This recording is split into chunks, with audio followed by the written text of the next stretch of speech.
It's hump day. Hump day! It's hump day. Hump day!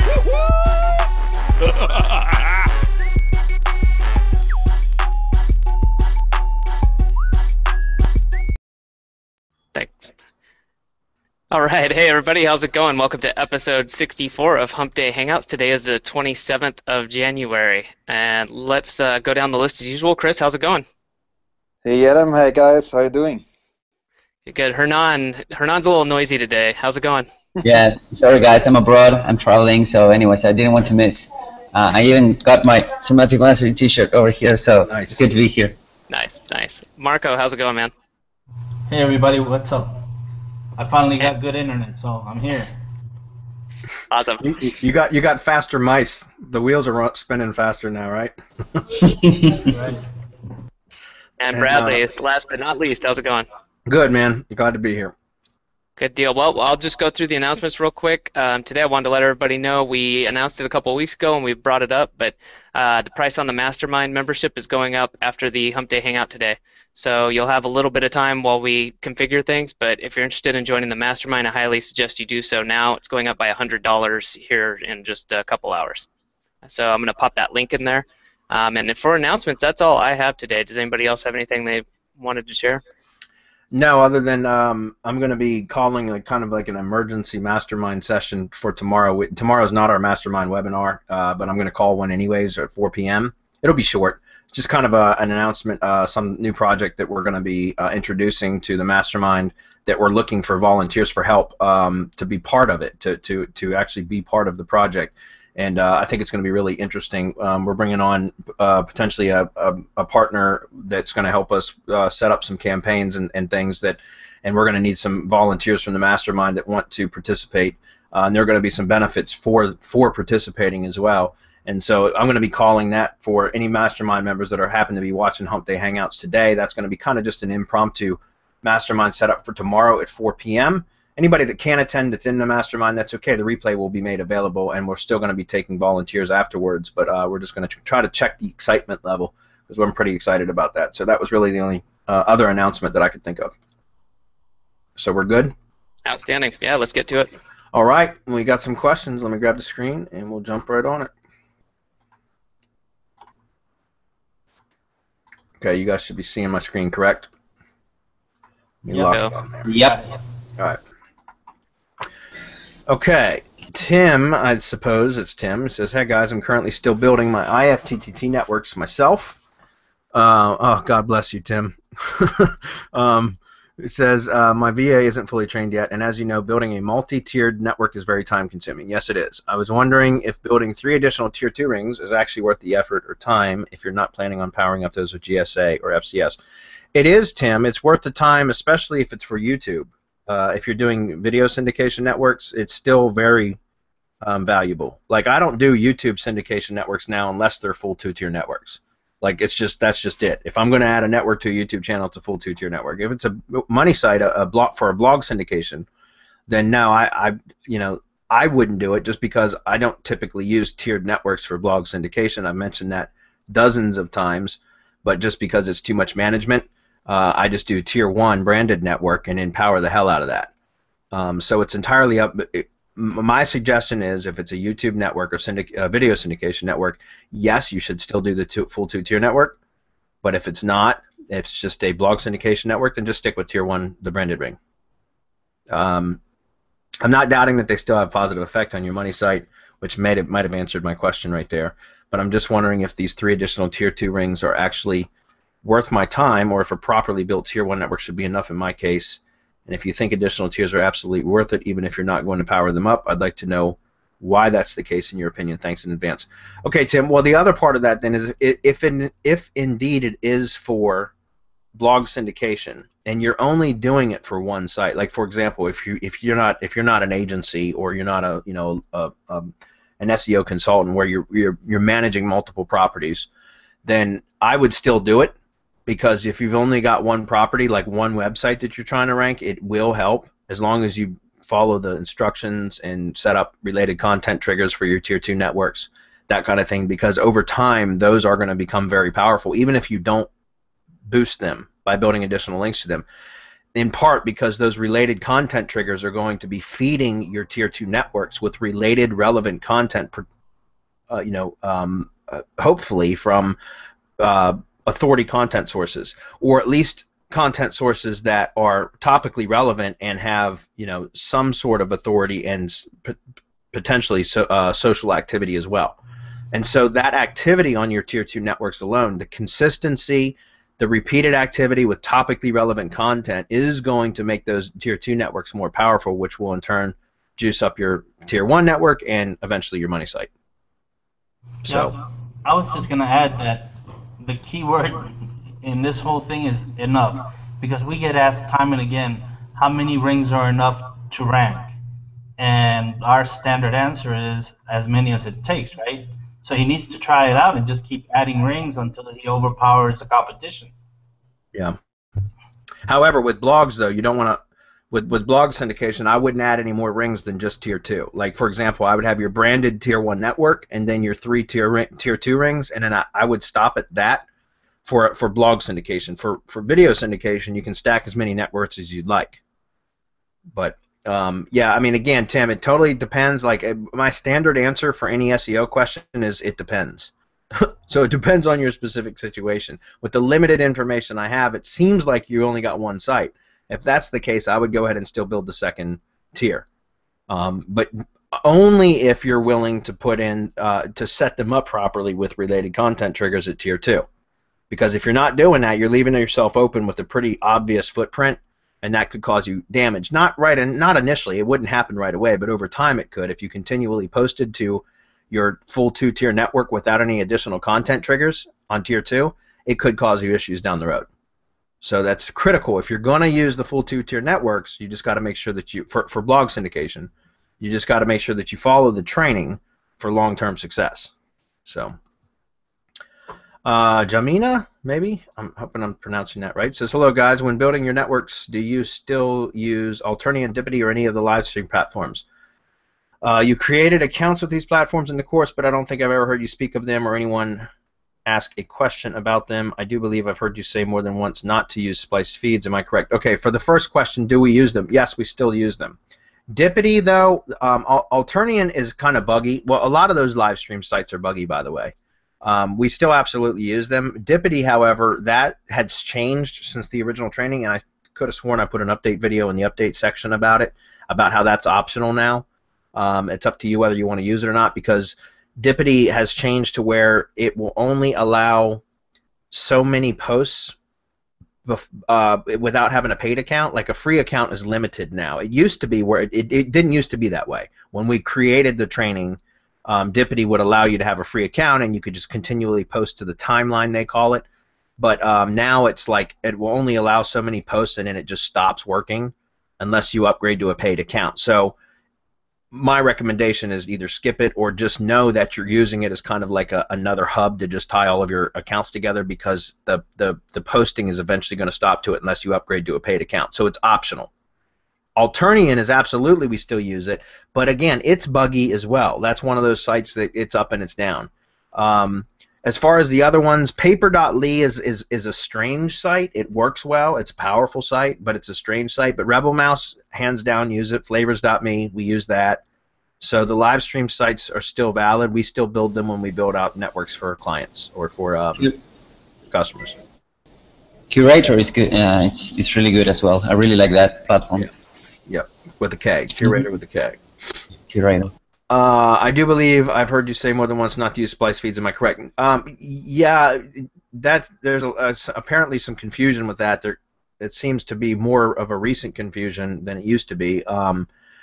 What I talk about with splice feeds is not to use splice feeds when you're triggering your IFTTT networks. You can splice feeds to push to your live stream sites if you'd like, but what I'm talking about is do not use splice feeds to trigger tier 2 networks if you're doing blog syndication. And the reason why is because if you're splicing feeds together from other content sources and there's not an attribution link coded in to those other content sources RSS feed, then you could be plagiarizing content and you could be like literally copyright infringement. And we've had we've had it to where some people have done that, and there was no attribution link in the RSS feed, and they got, you know, cease and desist orders from the content sources, and that's because they weren't properly attributing the sources. And so when you splice feeds together, you're not able to attribute the source if any of the feeds contain content that don't have attribution links already coded in. Most RSS feeds do nowadays, but some still do not. And the ones that do not require you to code in your own attribution feed link back to the content source, which you can accomplish in the IFTTT triggers when you're setting up the recipe. So that's why I say you have to check each content source, related content source that you're going to use. You have to check the RSS feeds individually and see if they contain an attribution link. Then you could splice them if they all do. But if any of them do not, then you cannot. You do not splice it, because then you'll be plagiarizing content. So, or, you know, using copyrighted content. So I recommend that you don't use splice feeds to trigger your networks, just to keep it simple. Okay. If Also, you're going to splice, I'm sorry, go ahead, Marco. Yeah, if the feed has a Getty image and you use it without their permission, they're going to sue you. Yep, it's true. So you can get into a lot of trouble. You have to know what you're doing. Yep.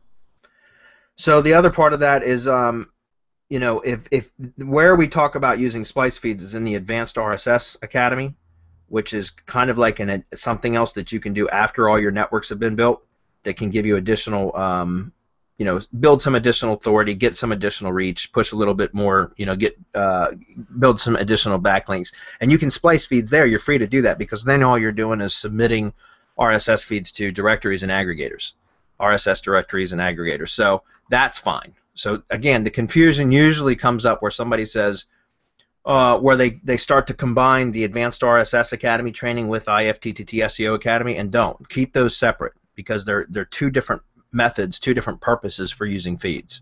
Okay. One of our other students has had serious issues with that too. So, because using splice feeds were mentioned in the course, yes, they were, but they should have been mentioned only in the Advanced RSS training. Also, can we use posting from our main website as a trigger in IFTTT instead of using RSS feeds? So I'm assuming what you're saying is, can you connect like your main WordPress site, your self-hosted WordPress site, as a channel in IFTTT and create recipes if WordPress then whatever? Yes, you can do that. However, that first of all, if you do that, you can only activate one WordPress channel in IFTTT in an IFTTT account. That was hard to pronounce. You can only have one active channel per IFTTT account. So if you activate your self-hosted WordPress blog as the WordPress channel, then now you cannot activate a WordPress.com blog. So you first of all, you lose that. Second of all, a lot of the times self-hosted WordPress blogs have connection issues with IFTTT because of various plugins. Sometimes it's the theme incompatibility. Okay, so that will oftentimes give you problems. It won't post correctly. So that's another reason why we don't do it. You can, but trust me, the reason why we use the RSS feed recipes was because that was the one that worked the best. It was the easiest to set up, and it didn't cause issues, as well as it allows us to still use a WordPress.com blog in that Tier 1 syndication, because the channel isn't being taken up by our money site, which could have fed the networks via RSS anyways, if that makes sense. So, you know, again, the reason we have the recipes the way that we do is because we tested this. I've been using IFTTT now for about 4 years, and trust me, that's been tested and proven. Don't get me wrong, you're free to set up any recipes you want. We're not saying ours are the best. You can do it, get as creative as you want, test it, play with it, do whatever you want, guys. We're just giving you the template that we use through all the testing that we've done, because it works consistently and well. Okay? Okay, Paul says, hi guys, my question is about the IFTTT live stream accounts. Looks like we got 2 of those today. That's odd. We've gone months with no questions. All of a sudden we get 2 in one day. Did we lose flavors.me and Paper.li to be able to connect the other accounts links to for free? Paper.li, if you pay, you can connect 5 accounts. Haven't opened any of the live streams for new networks in a while, and some of the accounts have changed their platform. Not that I'm aware of, Paul. I'm not aware of them changing. Flavors.me, as far as I know, we're still using them. I haven't actually built a site network myself in months, because we have VA that do that? Does anybody know for sure? Yeah, I did for a new project that I'm working on, and I think it was last week, and it was working perfectly well. Flavors.me. So Okay. I don't know. Good, because that was one of my favorite ones. I like that site a lot for live stream stuff because the layout is really nice, especially for YouTube stuff. So, as far as I know, Paul, no. Paper.li, that's a tricky site to set up, anyways. Like, honestly, like if I had to build a network on my own, I'd skip that. I've got VAs that do it, so I tell them do it. You know, since I don't have to do it, and it's frustrating setting that site up because it's kind of tricky to set up. So, you know, again, if it were me and I had to build it, I'd skip it. But since I pay somebody else to do it, I tell them to make sure it's done. So, guys, I'm a big fan of easy. You know what I mean? And so when it comes to like, if I have to do these manually myself, there are accounts that I skip because they're just too much of a pain in the ass to worry about. And there's so many other good accounts that work that I run with what works well. You know what I mean? And skip the other ones. If it came down to it, you know. So, Damon says, how many tweets is standard before Google considers your Twitter account an authority? I've heard 3,000 to 5,000, but I'm going to start testing. Do you know of a good automated retweet tool? Yeah, IFTTT. That's what we use, right? Marco, you want to chime in on this? Twitter SEO Academy. Yeah, but the retweet tool that we use is IFTTT, correct? Yeah. We shoot everything through IFTTT. Yep. As far as actually, if see, I'm not really getting this, because if he's asking about getting retweets, then hands down, Twitter SEO Academy will show you how to get retweets and how to retweet other people's content. Right. I mean, everything is in there. Everything is all you do is hook it up to IFTTT, set up the recipes. The recipes are given to you, and it just goes on auto, and it's just awesome. Yep. As far as how many tweets does it take before Google considers your an account an authority, I don't know, because I've taken some new Twitter accounts, and by setting up the automated retweet recipes from that are in Twitter SEO Academy, I've been able to get, I don't know what your definition of as an authority, but I've been able to get a new Twitter account out of the sandbox and build over 1,000 followers that were relevant followers within about 10 days time. And the auto retweets will sometimes tweet 20,000 tweets in that 10-day time span, but it's out of the sandbox and it's got relevant followers. There's activity, like the notification bar is lit up with people favoriting, retweeting, and commenting. You know what I mean?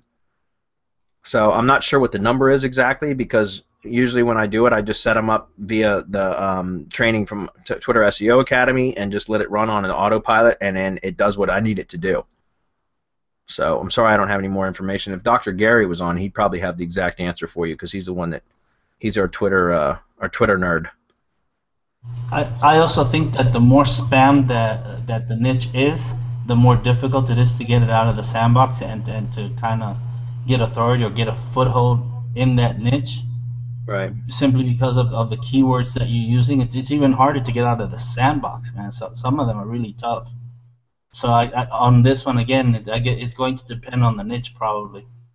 The reputation of the niche. Yeah. Yeah, that makes sense.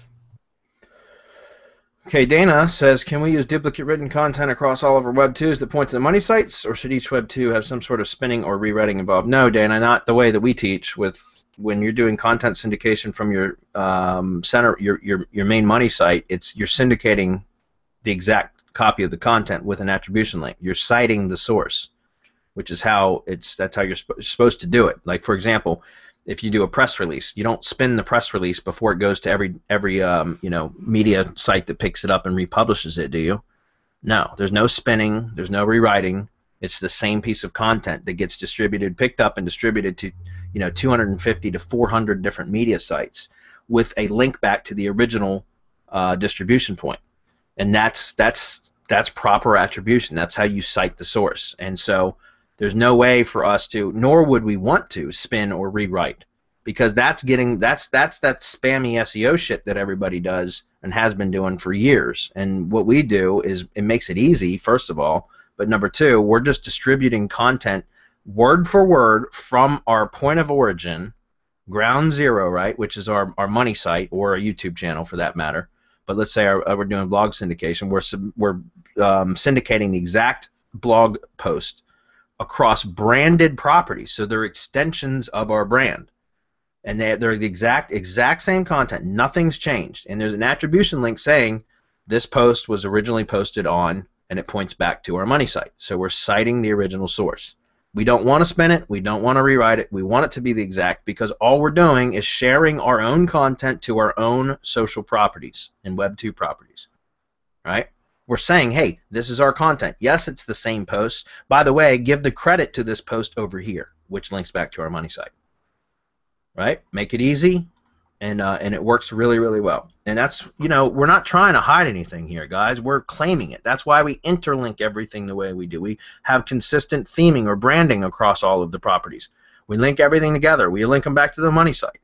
We're saying, hey, this is us. This is us over here and over here and over here, and this is all us. This is all me, So we're not, that's not. It's like, a lot of the stuff people try to hide their footprint. In this case, we're claiming our footprint. We're saying this is us.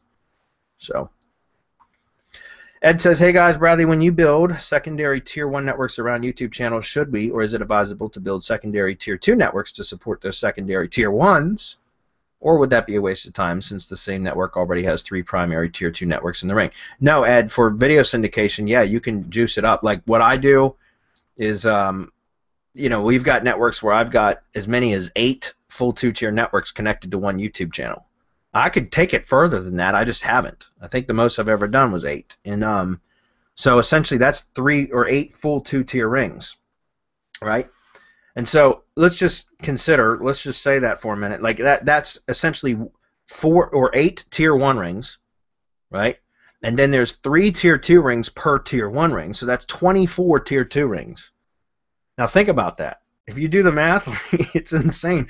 But that's why I love YouTube syndication for these networks, because you don't have to worry about footprints or anything. It's strictly about getting the embeds. And it's as long as you're not distributing the description from the videos, you don't have to worry about it causing any problems. As long as all you're doing is posting the embed code and a link back to the channel, you're good to go.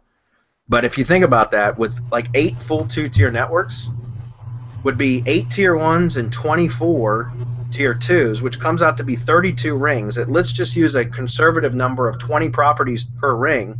That's 640 web properties, So that's a lot that you can get, and it's very, very powerful that way. So no, Ed, you don't have to worry about. I would suggest, yes, adding tier 2 rings to each individual tier 1. Okay, for YouTube, that is. Hey, Bradley. Yes. Dr. Gary just reached out to me in answer to what was it, Damon's question on how many. Okay. We have a persona with almost 60,000 tweets who has gained 2,000 followers, a bunch of retweets and likes, and is on a bunch of lists. And the niche is SEO and internet marketing, and he's considered an authority. He gets on a whole bunch of people following him that are themselves authorities, but it took a whole lot for him to become an authority. However, when Edward Snowden posted his first tweet in Twitter, he automatically became an authority. So it's entirely dependent on the niche, on the person, on the following, on how important it is, I would also say. So it's variable is what you're saying. Yeah, of course it is. Okay. Okay, is there a problem with blog.com not connecting as a WordPress site with IFTTT? There's always a problem with blog.com. It's another one of those really buggy sites. When it works, it works. We use it, but more often than not, blog is not working correctly. Okay? Just so you know, more often than not, blog.com, it does not work correctly. So, like I tell our network builders, if it's working, when you go to set up to build a network, then add it to the network. If it's not working, skip it. Don't waste any time on it, because it's such a buggy site. Even if you do get it built and it works, like when you're building your network, again, more often than not, it's going to be down. So when you're posting to your money site or your YouTube channel or whatever, it's not going to syndicate to blog because blog.com is down. And so that's why I said if it's available when I'm building the networks or when I'm having networks built, whatever, go ahead and add it. But if it's not, skip it. Move on, because it's going to be a waste of time. Okay? He says he's tried to connect the channel. I keep getting an error message. All my settings on blog.com are as correct as shown in the training. Please advise. Thank you. Yeah, I don't know what to tell you. If it's not working, it's not working. Just skip it. Move on. Don't worry about it. It's not that important. There's other properties that do work consistently. You stick with those. Okay? I haven't heard of it not working, like not being able to be connected at all, though, Ed. But you know, like I said, you got other things to worry about, to not spend a lot of time wasted on one property that's going to be down more often than it's up. Okay. Dan says, does there come a time? By the way, just so you know, Ed, you know, if you're doing, I guess if it's for YouTube syndication, then Weebly wouldn't be a good option. But if you're doing blog syndication, like syndicating from a money site or a blog, add Weebly into it, because Weebly's stable as hell. That's a great site, but it just doesn't work for video syndication. It works great for blog syndication, though. Right? Okay. Well, hold on. By the way, you know, I haven't tested this. I still think it strips the video out, though. But I was going to say, Ed, you might be able to set up Weebly as a secondary, like a tier 2. You could still set it up within a tier 1 ring, but you could have like the RSS feed from Blogger or Tumblr or something feed Weebly. So you just use the RSS2 recipe, but you just use Weebly as the channel, as the trigger, or excuse me, as the action channel, and use like either Blogger or Tumblr or WordPress.com as a trigger. You could try that and see if it still publishes the video. I don't think it does. I think it still strips the video out. Does anybody on here know that for sure? Hernan, would you know?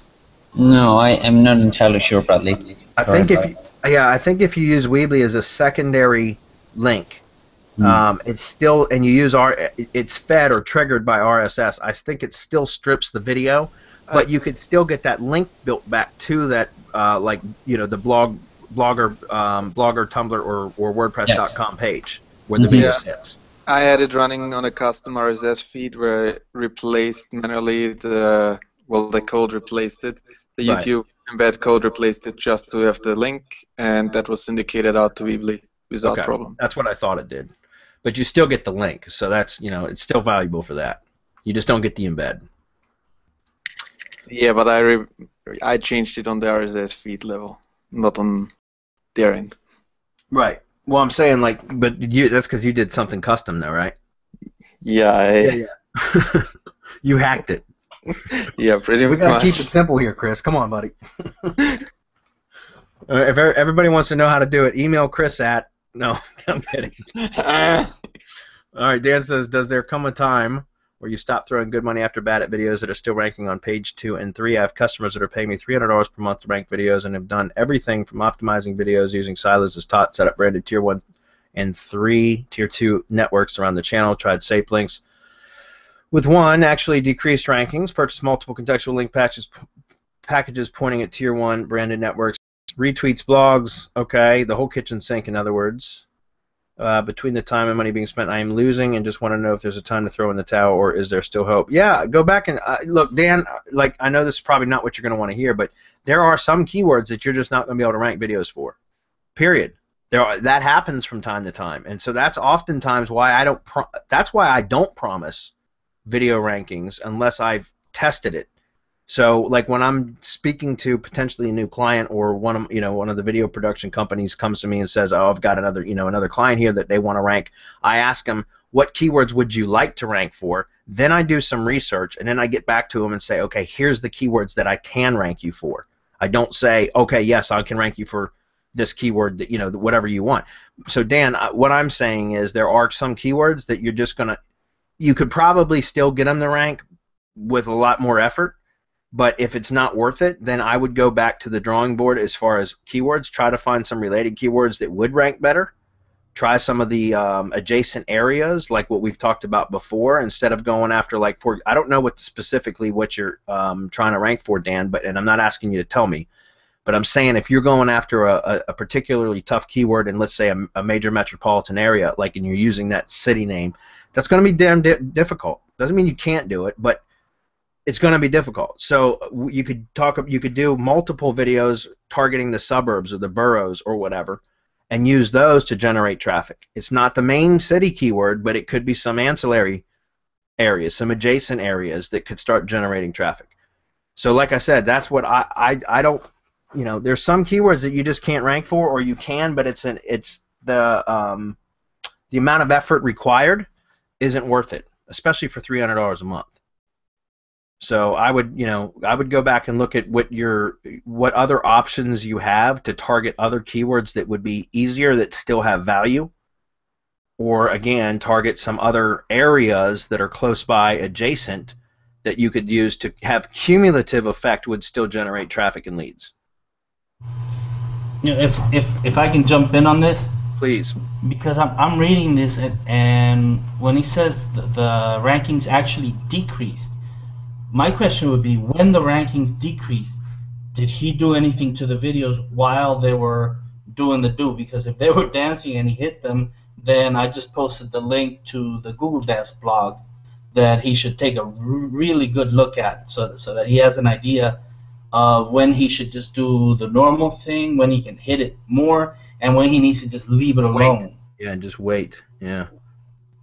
Yeah, I mean, Dan, I've had some videos that I almost gave up on too, or that, well, to be honest with you, there's some videos that I did give up on doing anything else to because they didn't rank within. Typically, if I'm going to provide SEO as a service, you know, ranking videos as a service, I'll say it can take me as much as 30 days, and I usually get them ranked by then.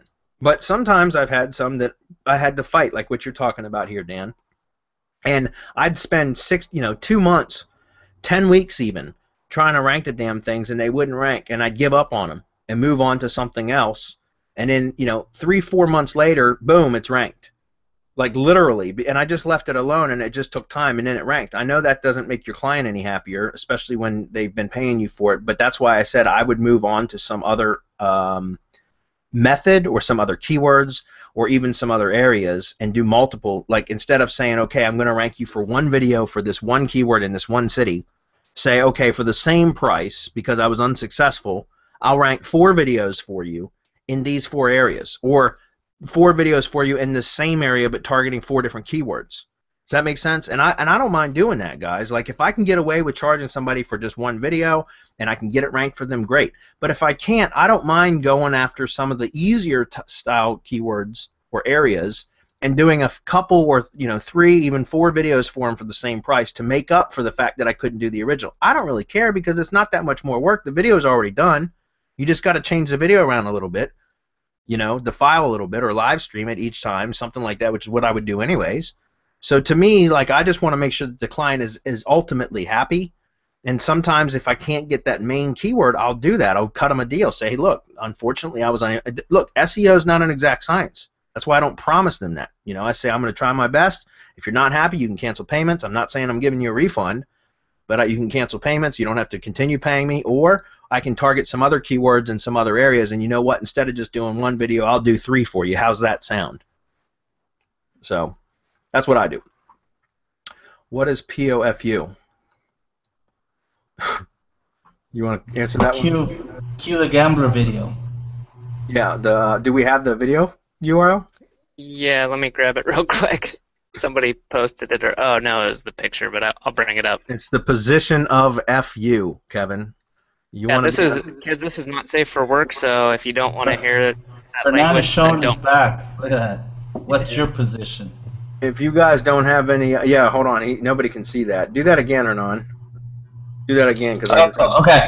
There you go. It says, "What's your position?" So you want to be in the position of FU. So if you're easily offended, don't watch the link that we're going to drop. Okay. But if you're easily offended, you probably shouldn't be on this webinar with us anyways. Florian says, you guys seem short on questions today. Well, then jump on in, buddy. So here's one. If you exclude all the income you get from Semantic Mastery, what are the main streams of revenue for each of you? Client, pay-per lead, rank and rent, affiliate, video, partnership, with the percentage of each on your income stream. Ooh, I'd actually, to be honest, I don't do my own accounting. I have an accountant that does it for me, so I couldn't give you like percentages. I can give you some ballpark numbers. Most of us know Bradley and Hernan's income streams, but Marco, Adam, and Chris, you are more mysterious about that. Yeah, even I don't know that. So you guys want to chime in? Tightly guarded secret. Yeah.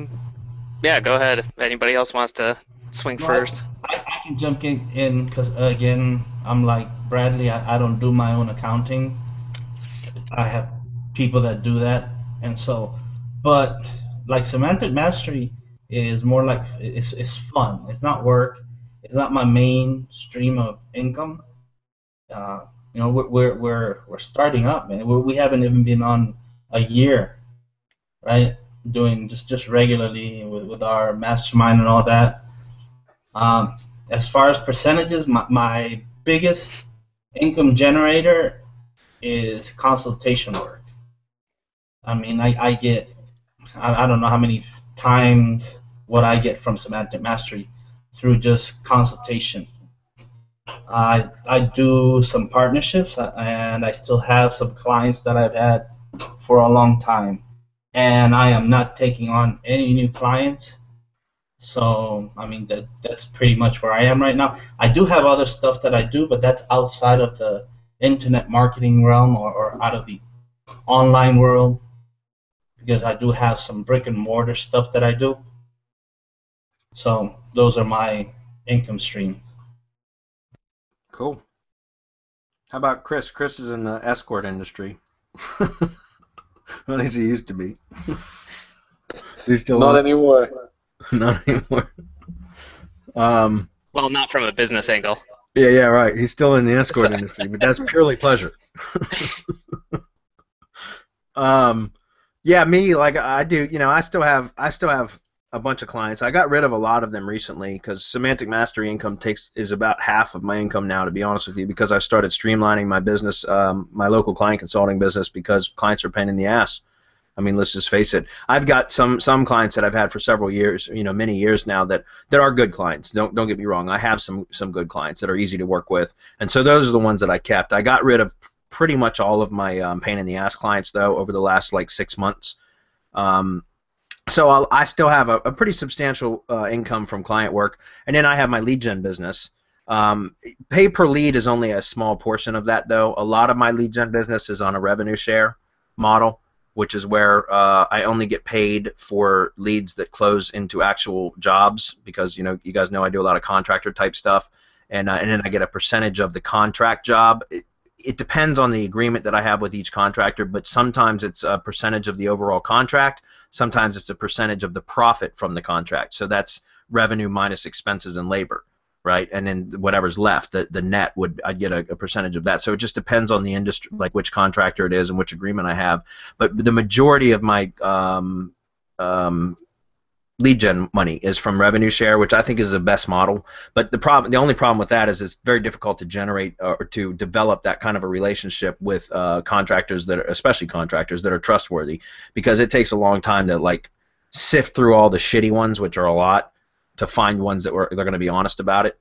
And you have to have that level of integrity or an honesty, or it just doesn't work, because they could lie to you unless you're actually outreaching to leads and following up and finding out if jobs closed and that kind of thing. And I didn't want to do that. So my income outside of Semantic Mastery is split between client work and lead gen work. I still have I've got a little bit of affiliate income, but it's very little, because affiliate is not something I had done until recently. I started doing more affiliate stuff recently.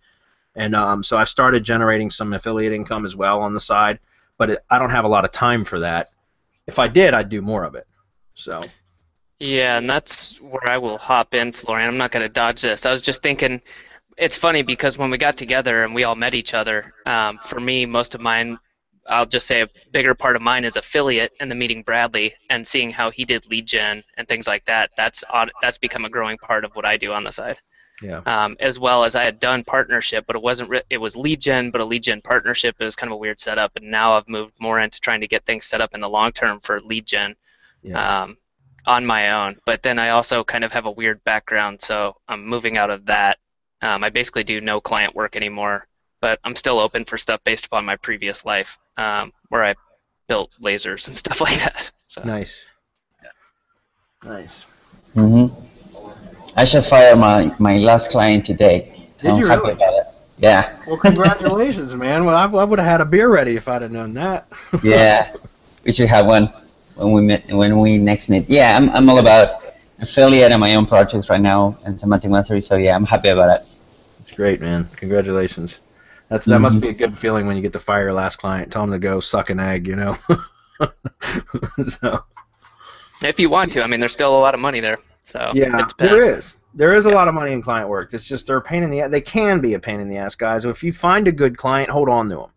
Yep. You know, but be quick to fire and slow to hire. Like, or you know what I mean? Like, in other words, if especially in the proposal period, guys, if you're finding resistance and difficulty pitching a client or with the like, let's say you got past the pitch and now you're presenting a proposal to a potential client, and there's any sort of, guys, trust your gut. If there's any sort of resistance or you feel like there's some sort of negativity there, or that it's going to be an issue, guys, don't, even when you're trying to start out, and I know you just want that revenue coming in so bad that you're willing to put up with some bullshit just to get it, trust me, you're better off passing it and going to the next person, because once a client's a pain in the ass, they're always going to be a pain in the ass, and it doesn't change. They don't magically get better after you've provided them results. All they're going to do once you've provided them results is complain about the ongoing costs or that they're not getting even better results. My point is, if you feel like there's going to be any type of problem with a potential client,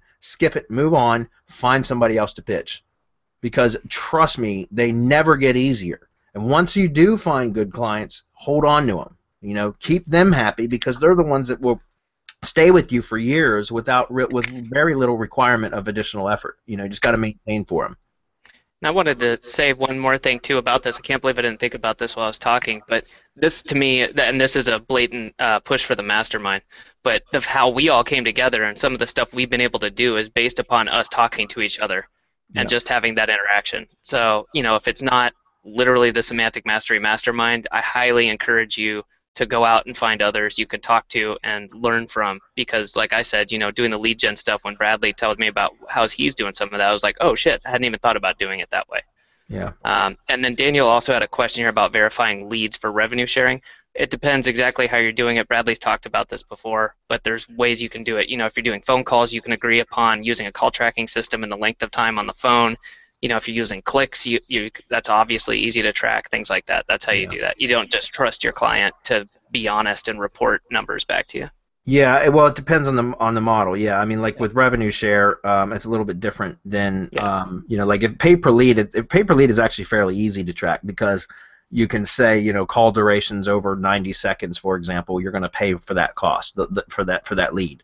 It depends on what, you know, you have to kind of dial in the window of what is considered a qualifying call. So pay-per-lead is fairly easy to bill. What's difficult is a revenue share. That model is difficult because it takes a long time. Like I said, I've had a lot of revenue share contractors that I've had that agreement with that have absolutely stolen from me. In other words, they've closed jobs and reported that they hadn't, and then have found out through various ways that they were lying to me, and so I've had to fire them, which to me is so stupid for a contractor to do that, because they're getting somebody that's funneling leads to them that they only have to pay for leads that they've closed.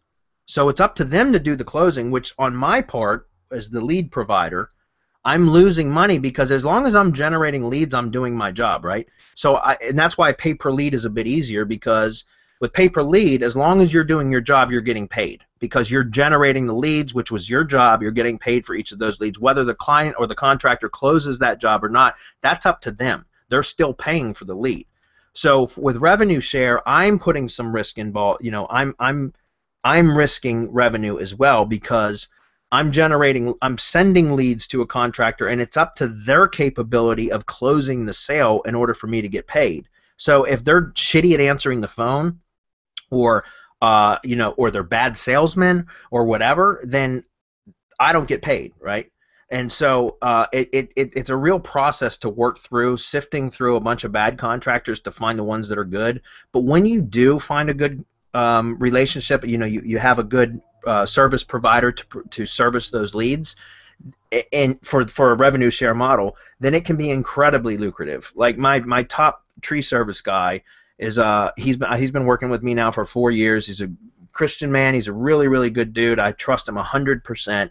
and it's strictly revenue share, and he pays me 10% of whatever the contract is on jobs, and we've literally closed $47,000 tree removal jobs, and he's paid me $4,700, and he pays me cash money, by the way, like literally cash money. I freaking love it, So and oftentimes a typical tree job for him is anywhere between $800 to $1,200. So that's $80 to $120 for a typical tree job, and he'll do during the spring and the summer dozens of jobs per week. So it's very, very lucrative. Whereas pay per lead, I might only make $40 per call or $50 per call or something like that, and I end up not making as much money as I do on the revenue share, but it really just depends. So I don't know. Hopefully that was helpful, guys. There's multiple ways to skin a cat. We always talk about that. So you just got to pick something that you're comfortable with and get good at it before trying other stuff. So. Okay, Ed says, if I order one of the link building packages, I'm assuming you guys would need all my various tiers of links from tier 1, 2, and 3 for all sites in the network, correct? In assuming all 500 to 1,000 keywords for anchors should not have geo modifiers included in them since I target various areas, correct? Thanks, guys. Yeah, Ed, yes, just collect all your URLs straight out of your spreadsheets, just the homepage URLs of all your profiles, and send them over when you order. Place them in the order form, I mean. As far as the keywords, yeah, you want to go with just broad keywords. You don't need geo modifiers. Just go with broad keywords, and I mean you can go real broad with those too. In fact, we're going to be mixing in generics and doing URL anchors anyways. So, and to be honest with you, that is apparently what stops a lot of people from ordering, is because they look at the 500 to 1,000 keywords and they go, holy crap, how do I get that? And they just don't order. So we're going to be making an option to where you just need to provide like 5 keywords. That's not available yet, is it, Hernan? Like we haven't changed that yet, have we? Okay. Sorry. Okay, well soon. Soon we will change. I don't think it is. Soon that'll be changed to where you just got to provide like 5 keywords, and then we'll do the rest from there. So. No, yeah, that's not available, but maybe we can talk about it to implement it. But yeah, that's actually a good idea. Yeah, we need to do that because that's preventing a lot of people from ordering. So. Yeah. Because remember, guys, these are generic. Like we're not.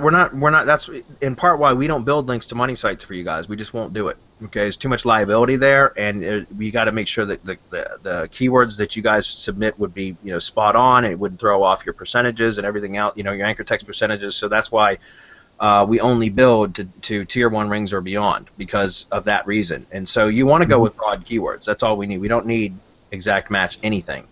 Okay, just go with broad. And also remember, Ed, that we are using at least 75% of generics with your keywords. Yep. So there's we are asking that many keywords for diversity, but there's a good chance that we're not using them all because we are focusing heavily on generics and URL keywords. Yep.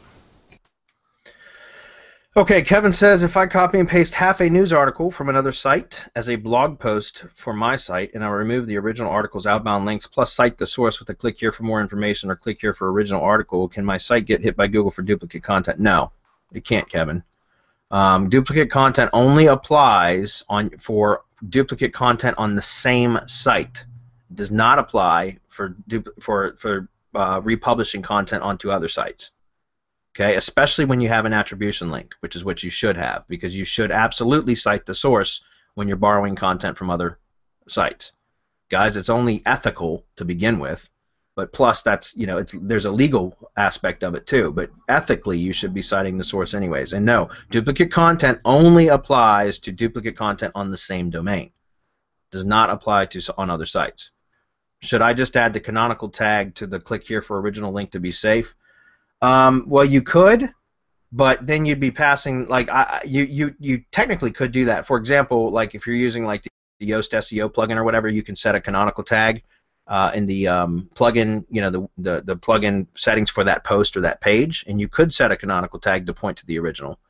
But I wouldn't do that, especially if you're only doing like, if you're curating content, you don't want to do that because you want your curated post to stand on its own. You would just attribute or cite the source within the post itself to where you got the content for that particular snippet that you've curated. but you're going to be curating other sources too, and you can only set a canonical to point to one location, right? And so typically, Kevin, I don't recommend using other people's content as the only content for a blog post. Like, what I mean by that is not like just take one source of content, republish it on your own blog, and put an attribution link to the source and say, okay, that's it, I'm done, my blog post is done. Don't do that. If you're going to borrow other people's content, either curate it with additional content sources, like at least 2.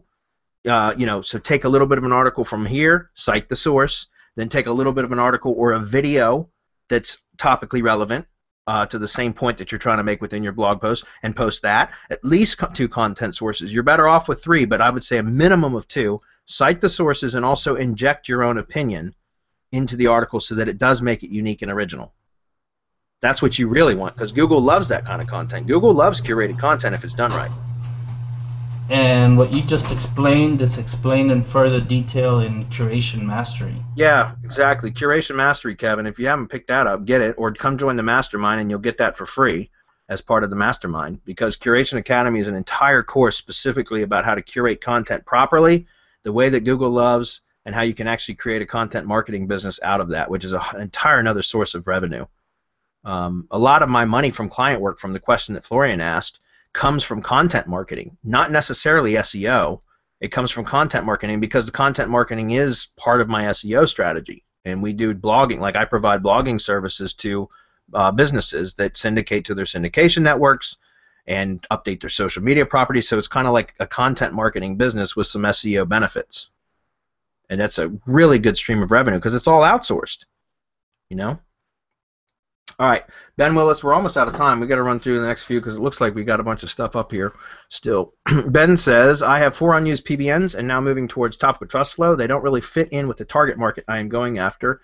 I want to double 301 these existing unused PBN 301 to an expired related domain, and then 301 to a new highly related topical trust flow PBN that I will build an IFTTT ring around as a tier 2 property. That's a great strategy, Ben. That's a good way to repurpose non-themed PBN domains to basically utilize the juice from those in the proper way. That's a good way to do it. I know URL shorteners will work well, but I prefer to have it at least linked to a related site before ending up at the target one. I've tried to make it look slightly relevant, i.e. .co.uk domains, all 301 to another, but the sites themselves are completely unrelated. My question is, how many 301s in a single domain is safe, and does the above setup sound okay, or would you suggest a different strategy? No, that would work. Like if you've got a PBN domain that is the topical relevancy is unrelated to what you are going to use it to link to, then you put a bridge point in there. Okay, so exactly like what you're describing, Ben. I would find another topically related, topical relevant domain that you can find using domain crawlers or whatever that have, inbound links that are topically relevant to what you're going to be linking to, ultimately your target URL, your money site, and build out a PBN on that, and then just redirect the original non-topically relevant PBN domain to that middle point, right? Because then what you're doing is you're just pushing juice to that topically relevant PBN domain, the one that is now going to link to your money site. And that link to your money site is going to get a bit stronger, but because it's coming from a topically relevant domain, that middle point that's pointing to your money site, you're still going to have the topical relevancy when it ends at its final destination, your target URL, your money site. So that's a great way to do it. As far as how many 301s can you do to that middle point, in that case, I wouldn't worry about doing 4. You said you have 4 unused PBNs. I wouldn't mind doing 4 301 redirects to the middle point. I wouldn't do 4 301s to my money site, at least not all at once. I might spread it out over a period of time. But 4 to a PBN that's going to be pointed to your money site, I wouldn't have any problem with that because it's only a PBN.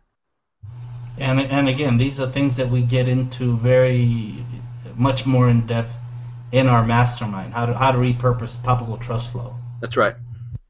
And we go into that a lot, and that and in RYS Academy. Man up. Really?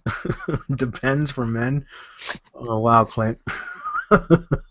Don't be a little bee. Yeah. Chris says, for blog syndication, I have a branded tier 1 and will build second tier 1 persona topical related. Should this second tier 1 be also triggered? I wouldn't do that, Chris. Don't do that. Seriously, Chris, if you're going to, don't do a second tier 1 network for blogs ever, guys. Don't do that. That's a footprint. It's going to cause you problems down the road. It won't immediately, but it can cause you problems. You can get a manual, an unnatural link notification in Google Search Console for that. Don't do that. Trust me, I know I've gotten them when I've done that. So don't do that, guys. Use a tier 1 branded network only for blog syndication. If you want to increase the juice or the power, you can set up the tier 2 networks. Do not stack tier 1 networks on blogs. You can do it for YouTube channels, but don't do it for blogs.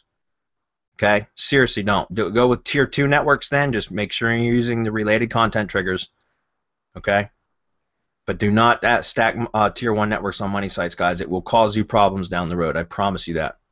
Damon, absolutely, +1 that. They are complete extortionists. One of my clients just got an extortion letter from them for a fucking, pardon my language, but a stupid image that was, it was a curated image, and we even gave proper attribution, and they still sent them an extortion letter. So now we don't use those images anymore. By the way, guys, what we're using for images now, and this is talked about in the Curation Mastery course, but is taking screenshots from inside YouTube videos. We're using those as images for curated now. Just go do a keyword search for whatever the blog post topic is. Sort the results in YouTube by go to the filter and go select HD. Click on HD so it only shows HD videos. Start playing the video. Pause it where you see an image that looks like it's relevant to your blog post and take a screenshot of it. That's what we're doing now, and it works really well because of them assholes with them extortionist Getty images. Yeah, and there's a bunch. I think we put a bunch of if not we could, but we put a bunch of free images, banks or websites that you can use and download. Pixabay is one, and I love it. Yep. And you have a bunch of free images that you can use as well. Yep. Chris, yeah, we're gonna be. As soon as I'm done with the Hump Day Hangout here in about 4 minutes, I'm gonna set up the event for the mastermind tomorrow, the emergency meeting, so to speak. It's gonna be really good. I'm really excited about this, and with participation from you guys, should be pretty awesome. Let's see. Is there any way of knowing if a YouTube video has been penalized in any way? We don't probably have time to get into this. I want to be ranked first in a month. I'll give you like $50 like that.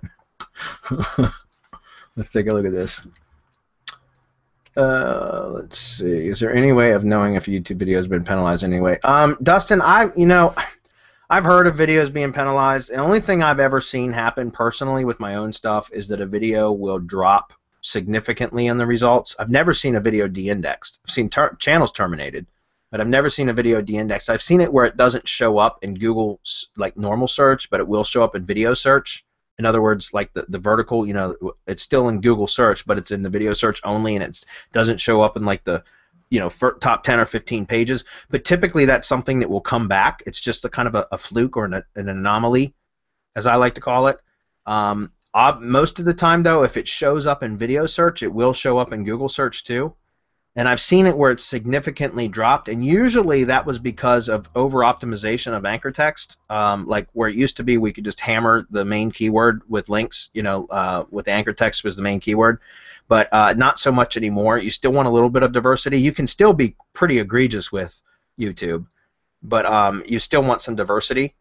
And something else to check is the on-page. In your video description, have you spammed the video description with keyword stuffing? Because if so, just go unspam it, reduce the use of your keyword, add some LSIs, things like that, change the inside the video description, perhaps change the title a bit, switch to a different keyword or make it a bit more long tail or something like that. Just make some changes. The easy stuff you can do, which is adjusting the on page, and see if, and then give it time, guys. Remember, stop playing with stuff like making adjustments and then like 3 days later, if it hasn't moved, making more adjustments. Don't do that. Make some adjustments and give it a week and see if it comes back. Oftentimes it'll come back before that with YouTube, but sometimes it won't. Sometimes it'll take longer. So, does anybody else have any specific experience with knowing if a video is penalized? Not on my end. Okay. No, in fact, I've sent up to 400,000 or so backlinks to one video to rank it just for shit and giggles, you know, and it still didn't de-index, so I don't think you can get it de-indexed. Shit. You guys are still seeing my Logan X. How do we spell that again? Logan X. I'm looking for that. Here it is. I'm gonna share this for, I think it was Kevin that asked about this, so just give me a minute. Here you go, Kevin. This is for you, buddy. This is the Logan X referral spam blocker that they have. Was it Kevin that asked that? Yeah. I'm gonna drop this on the page, and we got to go, guys. It's 5 o'clock, but yeah. So while Bradley's doing that, we had one of the questions. Hold on, let me scroll up here. First of all, Kendrick, thank you for that awesome picture. I'm totally saving that. And Damon was asking, what else comes with the mastermind? So you get access to all of our products that are retail at 300 or less. So that's including subscription stuff. So like you get the mastermind, that's included in your, or sorry, you get the masterclass, that's included. All right, you get curation, mastery, YouTube Silo Academy, IFTTT, SEO. Am I missing something here? I'm thinking. Yeah, V2 when it comes up. Yep, IFTTT 2.0. You get access to the backlog of the mastermind webinars. You get access to the private community, and you get access to all the upcoming webinars, obviously.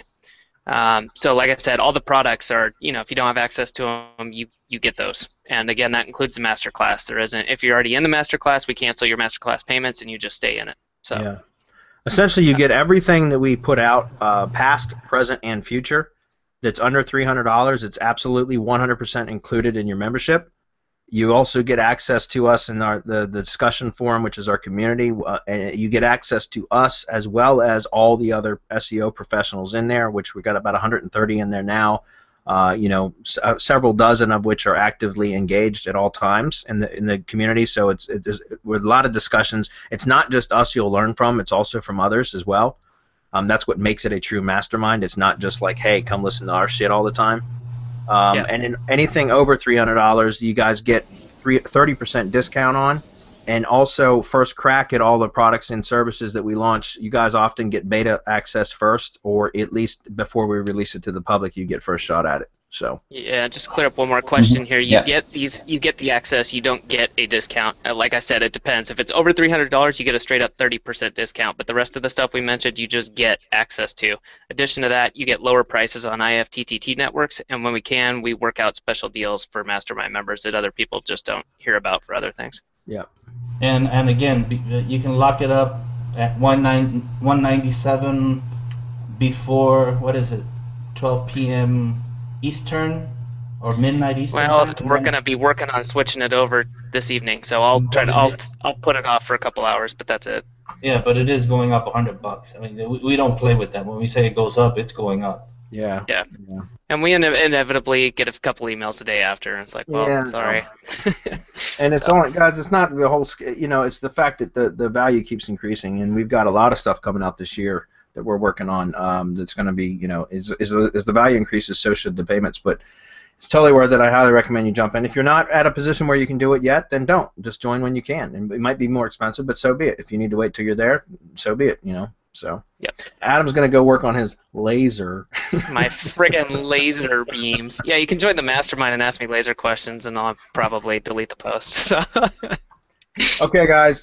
Thanks for everybody being here. We will see you next week. Mastermind members, if you are available briefly tomorrow at 4 p.m., we're going to have this like kind of impromptu mastermind. I think it's really exciting, and I'd like to get some help from you guys if you can participate. So if you can be there, great. If not, you can watch the replay and still comment below. So we'll see you all then.